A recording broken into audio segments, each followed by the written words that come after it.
জয় যিশু। আপনারা সবাই কেমন আছেন? আজকে একটা কথা শিখবো আমরা, আসল সম্পত্তি কি।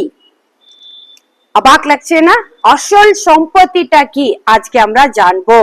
যদি কেউ আপনার কাছে অর্থের জন্য আপনাকে সম্মান করে, আপনার আসল সম্পদ তারা হয় না। মানে টাকার জন্য আপনাকে কেউ সম্মান করে, সেই সম্মানটা ভালো নেই।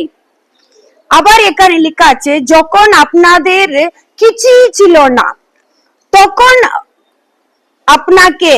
আপনাদের সাথে দাঁড়িয়ে থাকে সেই লোকেরা ভালো মানুষ। টাকা নিয়ে কাকে আমরা ভালো মানুষ বলবো না? যখন আমাদের কাছে কিছুই থাকে না, টাকা থাকে না, লোক থাকে না, কিছুই থাকে না, তখন আমাদের সাথে দাঁড়িয়ে থাকেন, ওরাই ভালো মানুষ। আর এইটি গর্বিত নেই যে একজন মানুষ নিচে পড়ে না, মানে নিচেই পড়ে না, ও সবসময় ভালো দাঁড়িয়ে থাকে, সেটা গর্বিত কথা নেই। গর্বিত হলো তিনি যখনই পড়েন তিনি আবার উঠে দাঁড়ালেন, এবং এইটি একটি ভালো বিষয়। আমরা কখনো বলতে পারবো না কি আমি নিচে পড়বো না, আমরা অবশ্যই পড়বো। নিচে পড়ে গেলে পড়ে দিয়ে থাকবো না, উঠে দাঁড়াবার জন্য চেষ্টাটা করব। আজকে দুটি কথা আমরা শিখবো।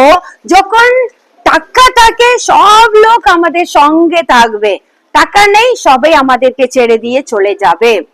আর আমরা নিচে পড়ে গেছি, আমার বিজনেসটা নিচে পড়ে গেছে, কেউ আত্মীয় স্বজন আমার সঙ্গে নেই, সবাই আমাকে ছেড়ে চলে গেছে, তখন সত্য লোক আপনাদের সঙ্গে দাঁড়িয়ে থাকবেন।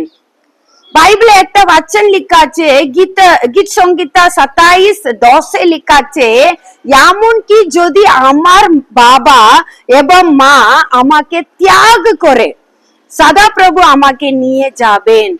এমন একটা ঈশ্বর আছেন, মা বাবা সব আমাদেরকে ছেড়ে চলে যেতে পারবেন এই পৃথিবীতে, এবং কখনই সদাপ্রভু আপনাকে ত্যাগ করবেন না, আপনাদেরকে নিয়ে যাবেন।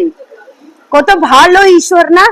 মানুষ আমাকে ছেড়ে চলে গেছে, টাকা আমাকে ছেড়ে চলে গেছে, আমি নিচে পড়ে গেছি, কেউ আমাকে হেল্প করার লোক নেই, ভাবছেন তো সদাপ্রভু আপনার সঙ্গে আছেন, আমাকে নিয়ে যাবেন। আপনাকে নিয়ে যাবার একটা ঈশ্বর আছেন, আপনি উনাকে ডাকবেন, কখনো ত্যাগ করবেন না, সেই ঈশ্বর আপনাদের সঙ্গে আছে। God bless you. Thank you.